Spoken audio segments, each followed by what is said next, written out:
Growing up, she was always asked, "What are you?" Lucy was an ethnically diverse kid when no one knew what that term meant. She was never offended. She replied, "I am an American," and she is thrilled to call the birthplace of America her new home. Before I bring her to the stage, I just noticed one of our other board members has just arrived. Shakur Abdul Ali also serves on our board of directors. And now I present to you Miss Lucy Nolan. Thank you all so much. You know, when the chapel of our chapel invited me to serve as MC, I didn't have to think twice. So absolutely, I'm in. It is an honor to be with you this evening. As a nation, we are, of course, indebted to men and women who serve and have served. You all know too well they lay their lives on the line for the rest of us, and all too often they feel sacrifice. That makes this evening so much more special. You know, way back when, my father had just graduated with a degree in journalism. The draft was on, so he had to decide between the Army and the Navy, and he was going Navy, so I'm very sorry. So So much for the journalism career as well, because he ended up as a line officer on an oiler in charge of, as he said, a bunch of deckhands. Communications really still called him. He felt like he wanted to do that still, and he wanted to learn French of all languages. So the Navy said, sure, that's fine, absolutely, and they sent him to our nation's capital where they taught him Russian. So Cyrillic alphabet and all. So from shore duty in the Philippines, on three, and he also, by the way, served on 3 U.S. Aircraft carriers. My dad's Navy career led to the State Department. He ended up at the U.S. Embassy in Saigon, Vietnam, before all heck broke loose. He was part of the CIA at that point in time. You know, to this day, he will not tell me what he did, and I have tried over decades to figure it out. It was, in fact, my grandma. I was visiting with her in Jerome, Idaho, a little town in southern Idaho. And I was trying to pry information out of her, she had it. And she goes, "Oh, Lucy, you know, I got this telegram from the State Department. It looked really official, and I knew it was important, so I opened it and quickly closed it because it was for your dad. He was in the CIA." And I was like, "He was? What?" So Dad always says it wasn't interesting at all. He just pushed some papers around. I suspect there's probably much more to it. He gets really mad about books that come out about things that people do. He says that's not how it's supposed to be. But anyhow, I don't even know how my mom and Dad met. They really never even told me. But I was born in Saigon. This I know. I have a really cool birth certificate that says State Department of the United States. And it's the U.S. Embassy in Saigon, so it's one of my treasured mementos. My mom was a Vietnamese national. My uncle, my mom's brother, was in the South Vietnamese military and served as a chief liaison between the U.S. and the South. My mom and dad, of course, fell in love, and they knew that that would be the end of his State Department career because of various compromising situations he could be in, having married a Vietnamese national in the time of war and such. But love won out. My mom also knew that marrying my dad would mean leaving everything she had ever known behind, but they did. And so my little family picked up, and we headed over to the States, and as Christine told you, we landed in Eugene, Oregon. We started all over again. I grew up in a federal housing project for about 12 years, extraordinarily poor, as far as money goes, very rich in love, however. By the way, my mom and dad were still married, were still very much in love, and she still chases them around the house and jumps on top of them. She's only this tall, he's about that tall. It's very cute. My oldest brother, by the way, ended up joining the Air Force. And my nephew is right now serving our nation in the Air Force, so my ties to the military run deeply and proudly. At this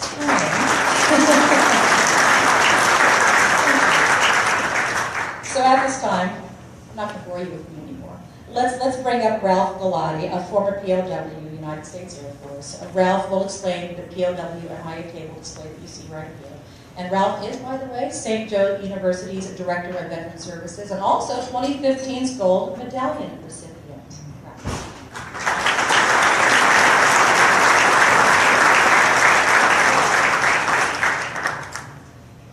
First, thank you. First, for all the Vietnam vets in the audience, welcome home.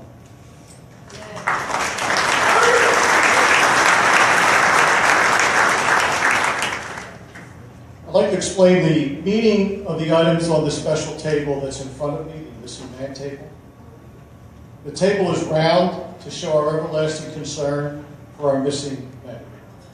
The tablecloth is white, symbolizing the purity of their motives when answering the call to duty.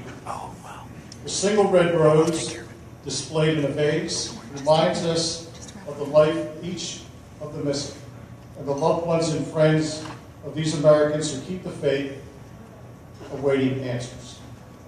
The vase is tied with a red ribbon, symbol of our continued determination to account for our missing.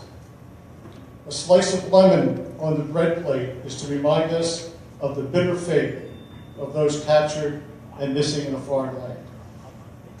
A pinch of salt symbolizes the tears endured by those missing and their families who seek answers.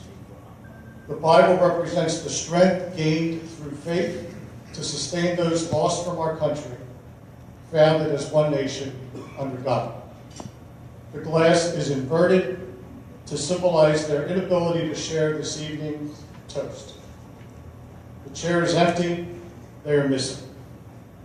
Let us now raise our water glasses in a toast to honor America's POWs and MIAs and to the success of our efforts to account for them. Thank you. Thank you very much, Ralph. Now at this time, please rise as we present colors. Tonight's colors presented by the United States Army Color Guard members, Staff Sergeant Kevin Jalou, Staff Sergeant Matthew Latham, Sergeant First Class Matt Parsons, and the United States Coast Guard members, Petty Officer Calvin Carey, Seaman Ryan Webb, Petty Officer Jessica Sorrell, Petty Officer Regina Mares. Please post colors.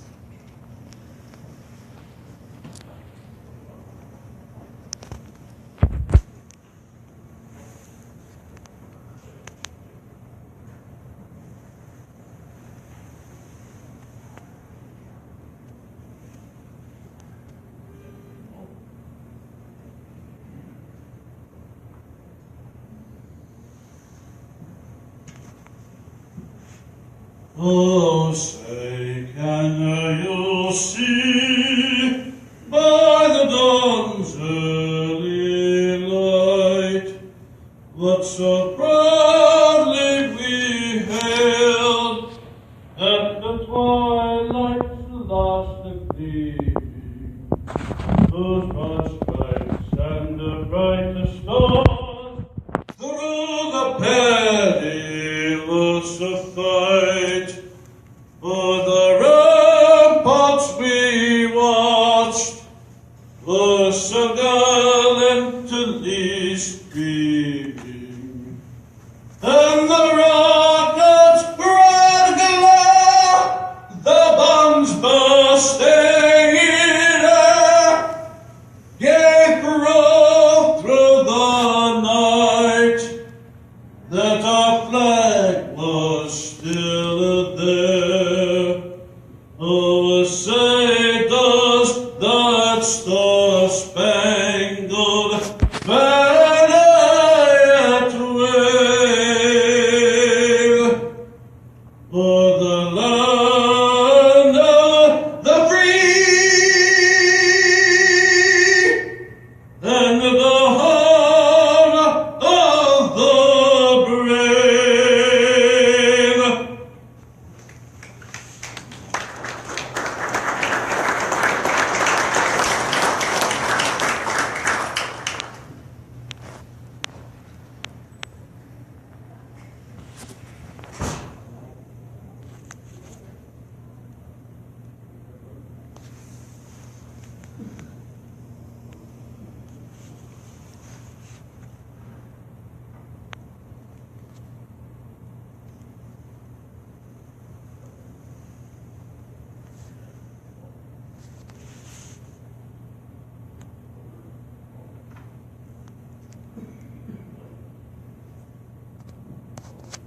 goodness, that Star Spangled Banner, beautiful. It always brings tears to my eyes. That was from Mr. William Meade from the Marine Corps League. So again, thank you. It's beautiful, beautiful. So at this time, please welcome Chaplain Gary Holden for tonight's invocation. Chaplain Holden is a member of the Four Chaplains Emergency Chaplain Corps, as well as the president of the Nationally Recognized Police Chaplaincy Training Program. Chaplain Holden. And it always gives me great privilege to be able to stand here and to meet with you wonderful folks. And having served for a number of years as the chief chaplain for the Four Chaplains Memorial Foundation, now we're running all over the country training police chaplains and first responder chaplains based on the experiences we had at 9/11 at Ground Zero those many months. 43 of our chaplains from the Four Chaplains went there and served. And some are no longer with us because they've lost their lives because of breathing the air and things that took place there. So it's my privilege always to be able to stand here tonight and to pray and to be with you. So you bow together with me. Lord God, you are a great God and worthy to be praised. And so we gather tonight again after these many years to remember the legacy of the Four Chaplains. Lord, may we never forget what they have done, and may it always be an inspiration to us, and may we always be involved in sacrificial service just like they were. Lord, I thank you for this organization, this wonderful organization and its staff and its board of directors, and the work that they do so sacrificially to make all of this possible. We are blessed because of that, Lord, and I pray that you'll continue to bless them as they move forward in developing the things that this program has to offer. Lord, I thank you for our veterans that are here tonight, and I thank you for those who are out there serving our country in the far-flung corners of the world, and I pray for their safety tonight. I pray that you would be with their families, Lord, that you would keep them safe as well, and may they be able to come back together soon. Lord, I thank you for the freedoms that we have. And Lord, may we never take it for granted, because the sacrifice that was made so that we can continue to have the freedoms that we have is so very important. And then I also think of our first responders, those that are out on duty tonight. Lord, I pray that you keep them safe, and I pray that we would recognize them in so many different ways for the sacrificial service that they do. And so, Lord, we are blessed to be able to be here tonight, each one of us. We're not here by accident, I believe, but we're here in your plan and providence for our lives. And so I pray that we might enjoy one another and enjoy this wonderful program, and we give you all the praise in your most precious name. Amen. Thank you much, Chaplain. Time now for Captain Louis A. Cavallari, United States Navy retired and chairman of the board of directors of the Chapel and Four Chaplains. Captain Lou.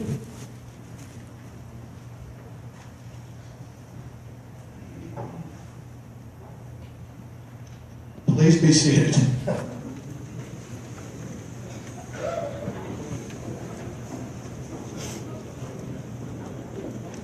I stand here before you tonight, and I'm going to make an admission that my wife is not going to believe, and that is that I am humbled to be here.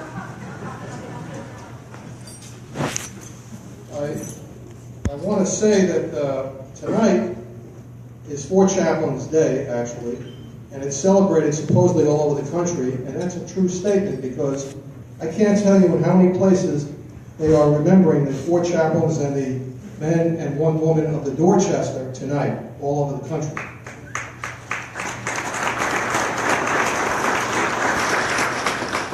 I had the privilege of sending an email to our lone survivor. There were 230 survivors on the Dorchester, and there was only one left that we know of. If you know of anybody, please speak up. But Mr. Buckleman lives out in Michigan, and I always send him an email on the anniversary, and he always responds, "I can't believe that people are still interested in that night of chaos." That's the way he looked at it. But we're here tonight because this organization recognizes ordinary people who are doing extraordinary things, which is what the Four Chaplains did, and we continue that legacy. And that legacy is very, very important to us. You know, I'm supposed to be here to give you a report on the state of the chapel, which we do every year at this event. And I can tell you honestly that that involves a lot of things. Our program is running great, and we are making connections all over the country, and we are becoming a veterans advocacy group more than anything else. And as Christine told you earlier, we are going to be hosting a symposium here at the Navy Yard in Philadelphia in March or April on the effects that all of the opiate epidemic has on our veterans, particularly with joblessness, homelessness, and substance abuse. But my favorite thing to talk about is our financial performance, because the Chapel of Four Chaplains relies on support from all of you. And the chapel has not been doing well in recent years. So 3 years ago when I came on board, that was my mandate with the board of directors. And I'm happy to say that in 2016, we were in the black for the first time in 20 years.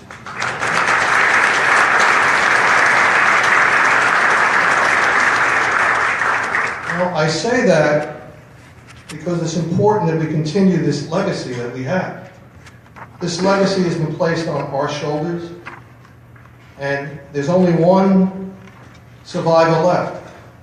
We have the statements from all 230 survivors from the ship. Oral statements, written statements, but they are not going to tell the story.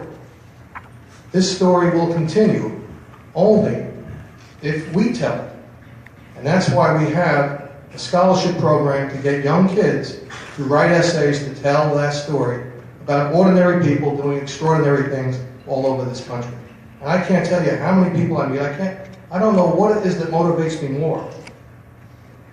Because this legacy has manifested itself in so many ways. All because a ship named the Dorchester, which was carrying 902 people, was torpedoed and sunk on the way to Greenland. There were many heroic acts that night, but the one that everybody remembers the most, it's the actual fact 4 chaplains gave their life jackets to 4 other people, and those 4 chaplains, different faiths, linked arms in prayer and went down with the ship. So how does this manifest itself? Our Legion of Honor program, our scholarship program, our outreach to the families of the 902 people who are on the Dorchester. We keep on getting calls from these families. There is no cemetery when you die at sea. The chapel with the bronze plaques represents the cemetery for all of these people. Or is it our outreach to all of these veterans from World War II, Korea, Vietnam, the First and Second Gulf Wars, and now Iraq and Afghanistan? And I have to tell you, this is our biggest focus right now, and it will remain our biggest focus as long as there are veterans who are homeless, who are jobless, and who are suffering from substance abuse. And I make that statement, and that is part of our legacy now, and we're going to continue to work toward that end. We also get lots of calls for veterans' funerals, provide chaplains, provide honor guards, events at the chapel. Couples arrive, they tell us they were married there 50 years ago when it was a Navy chapel. Now it's the Chapel of Four Chaplains. The only reason why the door is open is because you have helped to keep the doors open. We have international connections with the country of Korea. Everybody has heard about that ferry boat, the Sewell, that went down about 2 years ago, where there was heavy loss of life with high school students, 350 Korean high school students. It was a big shame in Korea. Well, the Korean community in Philadelphia got together and they flew the parents of 2 special young women from Korea all the way to the chapel in Philadelphia where we honored their daughters. Why? Because their daughters, one was a deckhand, not the captain, not the chief engineer, not the first officer, a deckhand, 21-year-old female. The other was a 21-year-old school teacher, and they got 50 children who survived off that ship. They then took off their life jackets, gave them to 2 of the kids, went back into the hull of the ship to get more kids out, and nobody ever saw them. The Korean community flew their mothers here, and we honored them posthumously by presenting them with our gold medallion at the chapel. And I have to tell you, that was one of the most unbelievable, emotional events that I've ever attended in my life. We have another international connection. We inherited an anchor from the Italian tall ship, the Americo Vespucci. My name isn't about, so there's probably an obvious connection here. But I want to thank my colleague, Massimo. Massimo, please stand up. Because it was his father who brought the anchor to the chapel.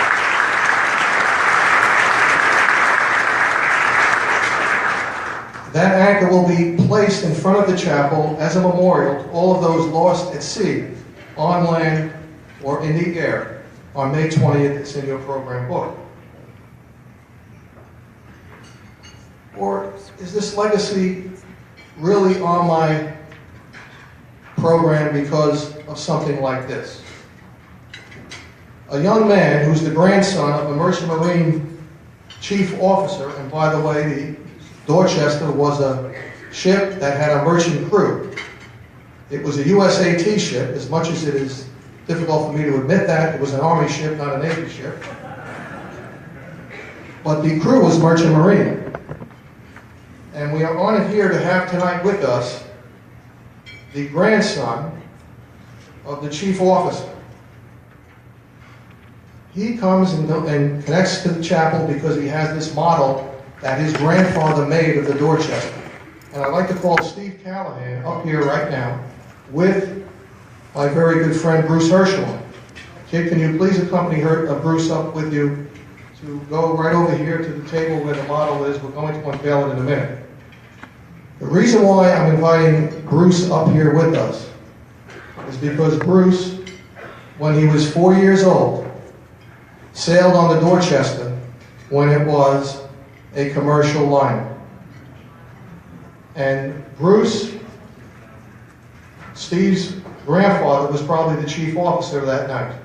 We've made this connection. Isn't this wonderful? Come on up and please unveil the model.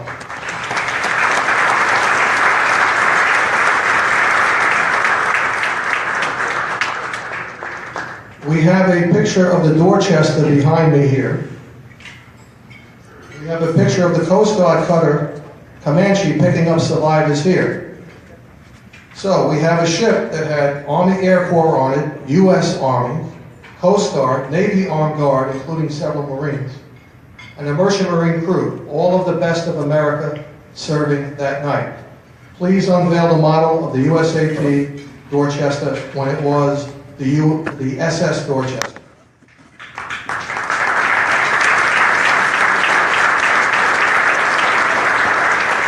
And please come up later on, because we have a picture of Steve's grandfather on the Dorchester, and there's no doubt about it because the ship's name board is right there. So,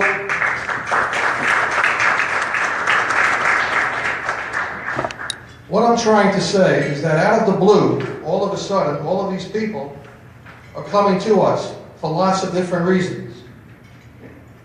All because 5 torpedoes were fired from a German U-boat out of the blue. And 2 of those torpedoes struck the Dorchester, and the ship goes down in 20 minutes. Initially in chaos, but finally in prayer. Because 4 chaplains, after they gave up their own life jackets, linked up in prayer. And they gave thanks for their lives as they went down into that blue. This is our legacy.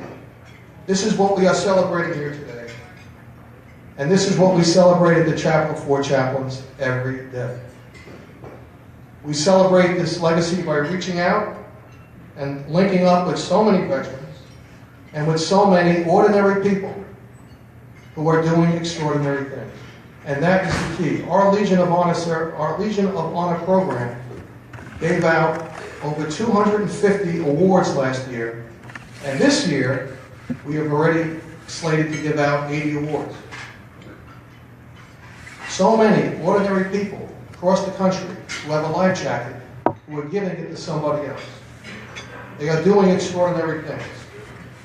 We welcome you all tonight to be part of this unbelievable, wonderful legacy, wonderful energy. Thank you so much for coming.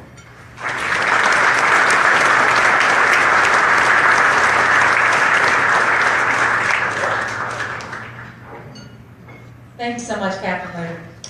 Let's now bring up Charles Kahn Jr. for the Founder's Address. Mr. Kahn is the longest standing board member, having served since, as Christine told you, 1948.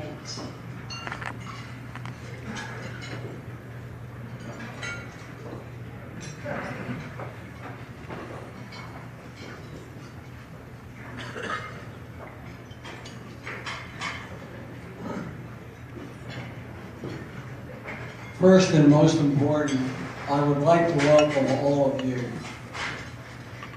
I will take 2 minutes before dinner to just tell you a little bit in a capsule about how this all started.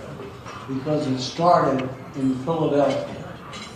And it started in a high school auditorium where they decided on February 3rd, 1947, 4 years after the incident, that it should be recognized as an exceptional opportunity. As a result of that, this group got together and decided that Philadelphia should be the home of the 4 chaplains. There was a minister by the name of Dr. Poland, Daniel A. Poland, who was a Baptist minister to the church at Broad and Burke Street.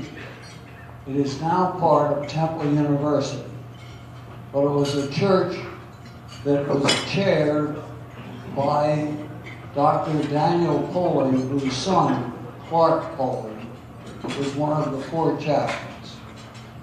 Dr. Poland wanted to do something. He was unable to raise sufficient funds or even to have the approval of the Baptist Church to have a chapel in there for the chapel of 4 chaplains. But there was a donor who gave him about $65,000, which in those days was a great deal of money. There was a Mr. Kresge who owned the Kresge stores, which were competitive with Woolworth stores at the time, sent him a check. And the board of directors of the church agreed that the basement could be used for a chapel. And it was made into a chapel. Title remained with the university. And after a number of years of successful operations and services every Sunday, in which there was no charge, no membership, people could come in and they would recognize a person each year in recognition of the chapel of 4 chaplains. And that lasted for a number of years, but finally the Baptist Temple was sold to Temple University. But on the exterior of that building, at the southeast corner of Broad and Burke Street, there's a big plaque indicating that the Chapel of 4 Chaplains was dedicated by President Harry Truman at the time. The chapel has continually, every year since 1947, to observe what the 4 chaplains did.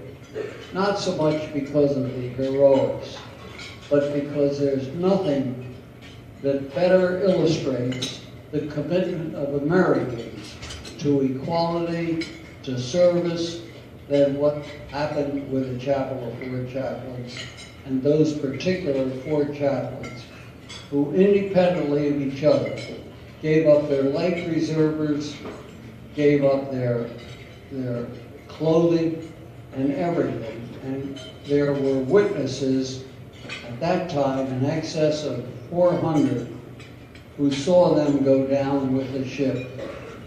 We wanted to keep that memory alive. And since 1947, every year, we have the privilege of bringing together like-minded citizens of the United States. I didn't mean to speak this far, but the only way that I can convey the message is to tell you that in my own life, it has been very important. I'm dedicated to this. I'm dedicated to having every one of you who are here tonight to feel some identification with these poor men of God who gave their lives for our country. Thanks for the privilege of speaking.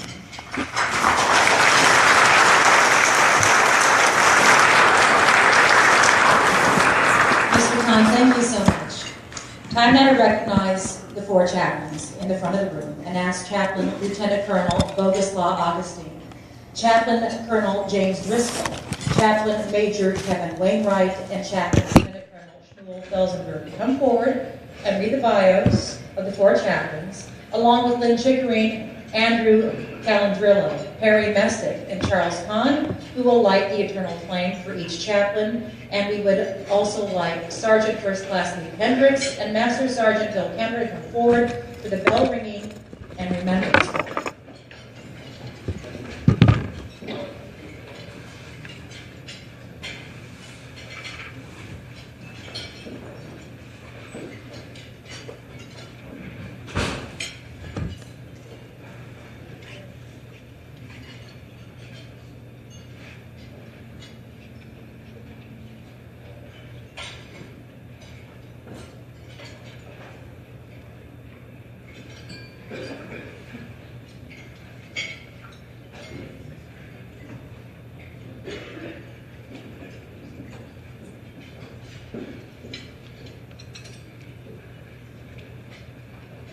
John P. Washington was born on July 18, 1908, to Frank and Mary in Newark, New Jersey.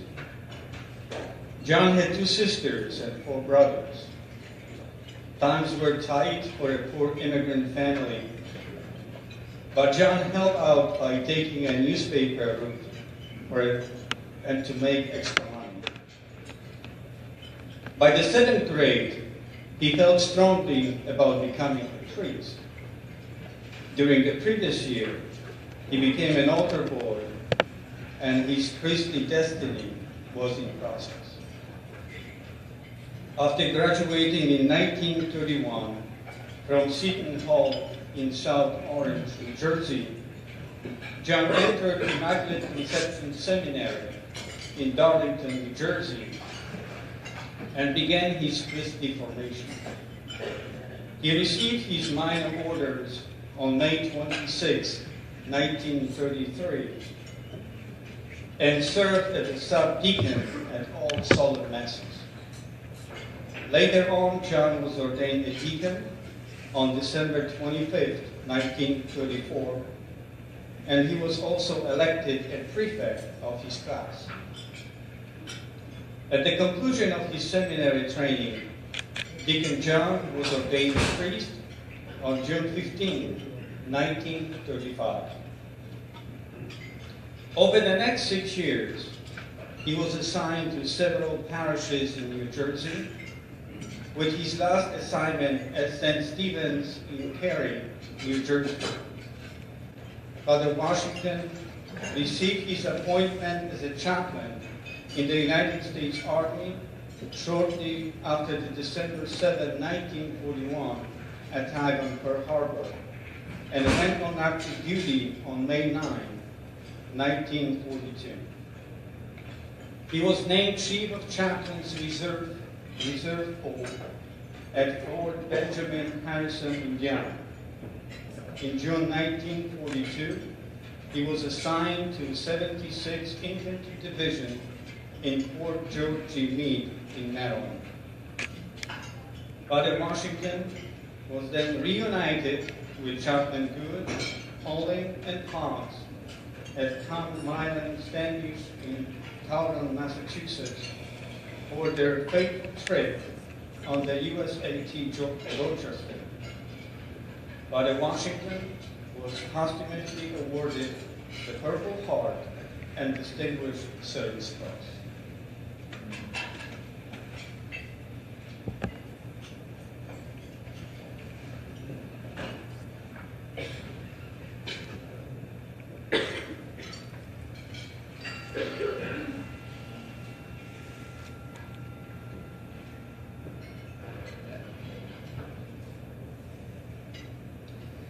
George L. Fox, was born March 15, 1900. He and his 4 siblings grew up in Lewistown, Pennsylvania. In 1917, at the age of 17, he convinced the military authorities that he was 18 and was assigned to the ambulance corps. His unit embarked for France on December 3rd, 1917. As a medical corps assistant, he was highly decorated for bravery and was awarded the Silver Star, Purple Heart, and French Croix de Grès. In 1923, while at Moody Bible Institute in Illinois, he met and married his wife, Isadore. They would have 2 children, Wyatt Ray and Mary Elizabeth. He withdrew from Moody and became an itinerant preacher in the Methodist faith. After several successful years, George held student pastorate in Downs, Illinois. In 1929, he entered Illinois Wesleyan University and graduated with an A.B. degree in 1931. On June 10, 1934, George graduated with an S.T.B. degree from Boston University School of Theology. He was ordained a Methodist minister. He served as pastor in Waits River, Vermont, Union Village, Vermont, and Gilman, Vermont. While in Gilman, Vermont, he was appointed Walter G. Moore American Legion Post State Chaplain and Historian for the Legion. George joined the Army Chaplain Service and was appointed on July 24, 1942. He went on active duty August 8, 1942, the same day his son Wyatt enlisted in the Marine Corps. He was assigned to the chaplain's school at Harvard and then reported to the 411th Coast Artillery Battalion at Camp Davis. He was then reunited with Chaplains Good, Poling, and Washington at Camp Miles Standish in Taunton, Massachusetts for their fateful trip on the USAT Dorchester. Chaplain Fox was posthumously awarded the Purple Heart and the Distinguished Service Cross.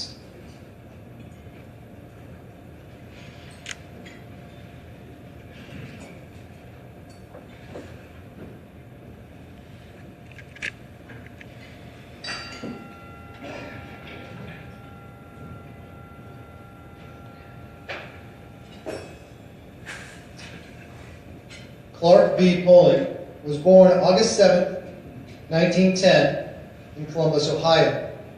He was the son of Susie Jane Vandersall and Daniel A. Poling.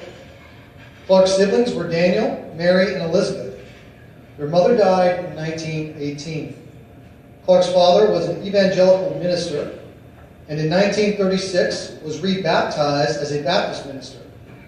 Reverend Daniel Poling was remarried on August 11, 1919, to Lillian Diebold Heingarten. In 1929, he enrolled at Hope College in Holland, Michigan, and spent his last 2 years at Rutgers University in New Brunswick, New Jersey, graduating in 1933 with an A.B. degree. Clark entered Yale University's Divinity School in New Haven, Connecticut, and graduated with his B.D. degree in 1936.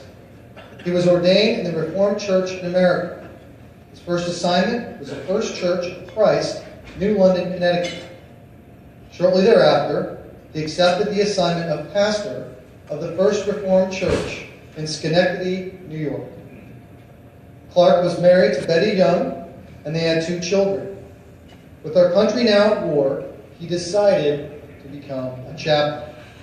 Talking with his father, Dr. Daniel A. Poling, a World War I chaplain, he was told that chaplains in that conflict sustained the highest mortality rate of all military personnel. Without hesitation, he was appointed on June 10, 1942, as a chaplain with the 131st Quartermaster Truck Regiment and reported to Camp Shelby, Hattiesburg, Mississippi, on June 25, 1942. Later, he attended chaplain school at Harvard with Chaplains Fox, Good, and Washington, after his transfer to Camp Miles Standish in Taunton, Massachusetts. Shortly after the USAT Dorchester was sunk on February 3rd, 1943, his wife Betty gave birth to their second child, Susan Elizabeth, on April 20th. Chaplain Poling was posthumously awarded the Purple Heart and the Distinguished Service Cross.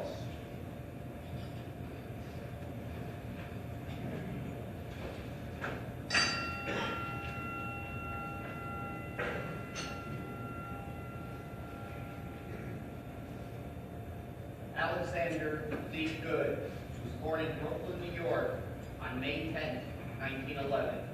Alex had 3 siblings. He attended Eastern High School in Washington, D.C., where he received medals for swimming, tennis, and track, graduating in 1929. He attended the University of Cincinnati and graduated in 1934 with a Bachelor of Arts degree. Then went to Hebrew Union College and graduated with the Bachelor of Hebrew Letters degree in 1937. Later received his PhD from Johns Hopkins University in 1940. Alex married his childhood sweetheart, Teresa Platts. They were married on October 7, 1935. His first assignment as an ordained rabbi was at the synagogue in Marion, Indiana in 1936. On July 16, 1937, he was transferred to the Beth Israel Synagogue in York, Pennsylvania until mid-1942. Alex and Teresa had a daughter named Rosalie, who was born in 1939. Rabbi Good applied to become a chaplain with the U.S. Navy in January 1941, but he was not accepted at that time. Immediately after Pearl Harbor, he tried again, this time with the Army. He received his appointment on July 21st, 1942. Captain Good went on active duty on August 9, 1942, and he was selected for the Chaplains School at Harvard. He had courses in map reading, first aid, law, and chemical warfare. Captain Good was then assigned to the 333rd Air Base Squadron in Goldsboro, North Carolina. In October 1942, he was transferred to Camp Miles Standish in Taunton, Massachusetts, and was then reunited with Chaplains Fox, Poling, and Washington for the fateful trip on the USAT Dorchester. Chaplain Fox was posthumously awarded the Purple Heart and Distinguished Service Cross.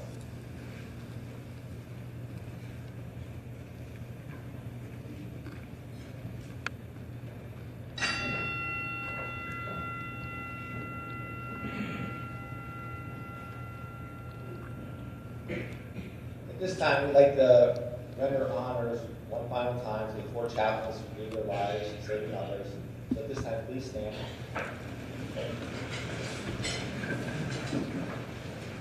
Command and present arms, those who are in uniform, those who have previously served, please render a hand salute. Civilians, put their hand over their heart. Present arms. Order, arms. Please be seated.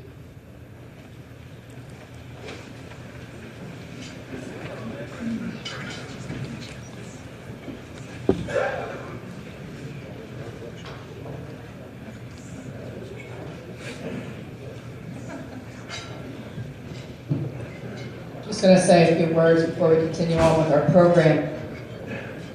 You are more than welcome to begin eating as we continue. But I want to just point it out as a few things. One of our other board members, Major Larry Herman, has arrived this evening. Larry, please raise your hand. He's not paying attention to me.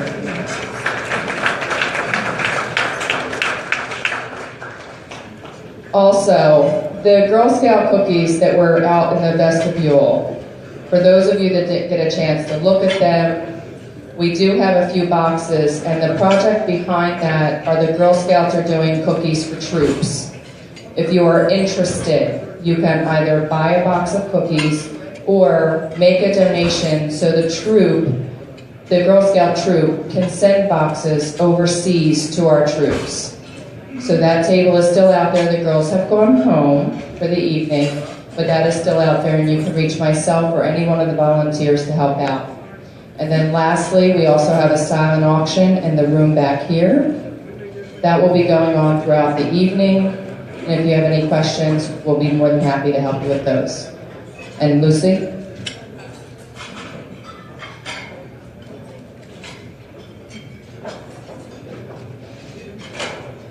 You know the Girl Scout cookies are really good because they bring joy to everyone. So that would be fantastic if you can help out with that.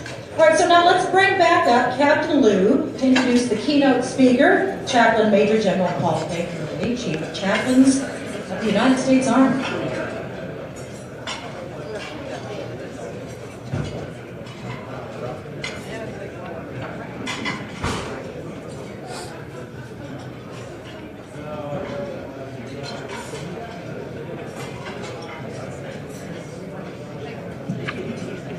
So it is my pleasure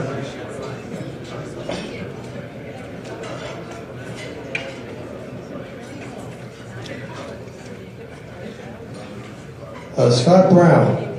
Hi. I would like to point out the fact that Scott Brown showed up. Scott Brown is the Veterans Representative for the City of Philadelphia, and we warmly welcome him.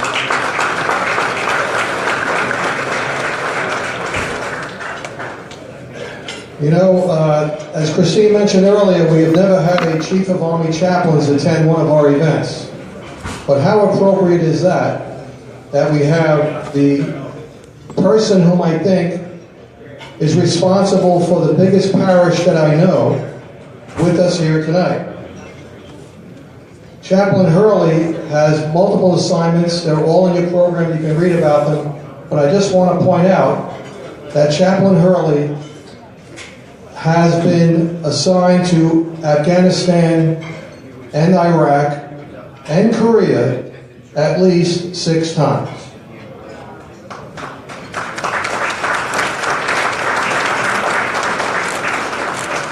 And his most recent duty in Afghanistan was as Command Chaplain of United States Forces Afghanistan. That's a very big assignment.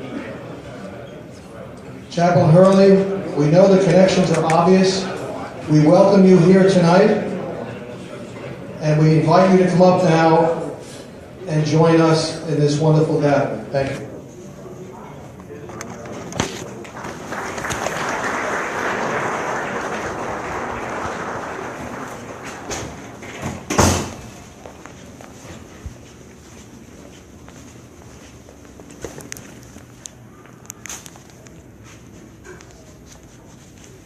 Thank you for the introduction. Also, I want to say you should never be ashamed that the Dorchester Army vessel is.